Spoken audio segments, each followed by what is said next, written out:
आज की कहानी है साजिश। एक बार विजयनगर के घोड़े एक अज्ञात बीमारी से ग्रस्त हो गए। घबराकर लोगों ने अपने अच्छी नस्ल के कीमती घोड़ों को कम कीमत पर बेचना शुरू कर दिया। शीघ्र ही यह खबर पूरे राज्य में आग की तरह फैल गई कि घोड़े किसी अज्ञात बीमारी से मर रहे हैं। साथ ही यह भी खबर फैली कि यह एक छूत की बीमारी है जो घोड़े के संपर्क में आने वाले लोगों को भी हो जाती है।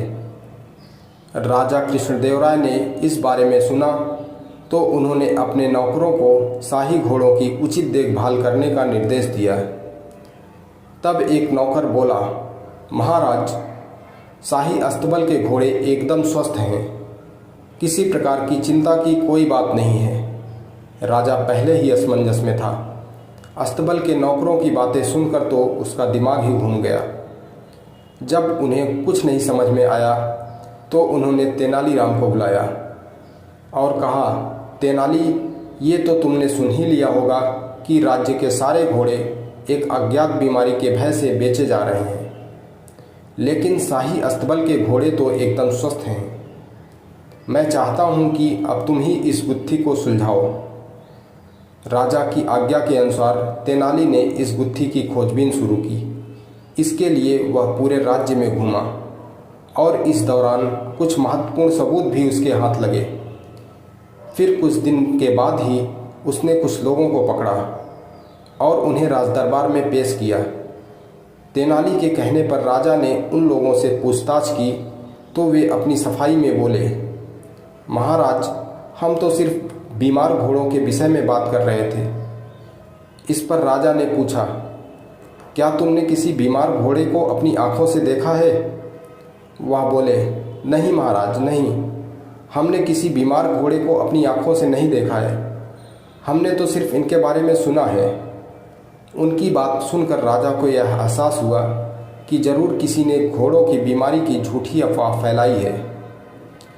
वास्तव में घोड़ों को किसी प्रकार की कोई बीमारी नहीं हुई है। राजा ने पकड़े गए लोगों को जाने दिया।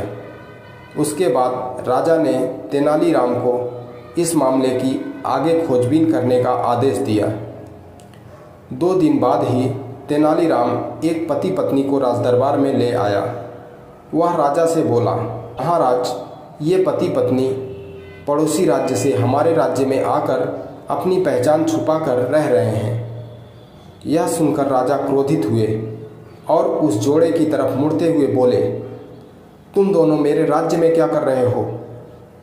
वह जोड़ा अपराधी भाव से चुपचाप खड़ा रहा।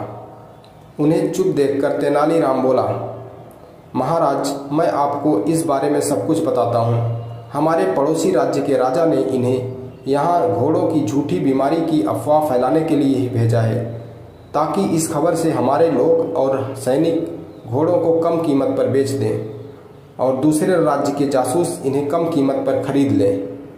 इनका उपयोग वे अपनी सेना की ताकत बढ़ाने में करने वाले थे। यह बात ये दोनों पहले ही उगल चुके हैं।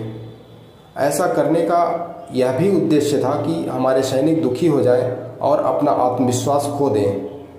आत्मविश्वास की कमी से हमारे सैनिकों का मनोबल कम हो जाता। इससे हमारी सैन्य शक्ति स्वाभाविक रूप से कम हो जाती।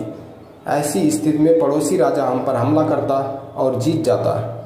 यही साजिश हमारे खिलाफ रची गई थी। राजा आश्चर्यचकित होकर बोले, अरे, यह तो बहुत खतरनाक योजना थी। तब राजा ने अपने सैनिकों को उन जासूसों को अगले ही दिन मृत्युदंड देने का आदेश दिया। उन्होंने पूरे राज्य में घोषणा करवा दी कि घोड़ों की बीमारी की अफवाह झूठी है और लोग अपने घोड़े ना बेचें। बाद में राजा ने तेनालीराम का शुक्रिया अदा किया और उसके इस प्रयास के लिए उसे इनाम भी दिया। अगर यह कहानी आपको पसंद आई हो तो कृपया इसे लाइक करें और हमारे चैनल को शेयर और सब्सक्राइब करें। धन्यवाद।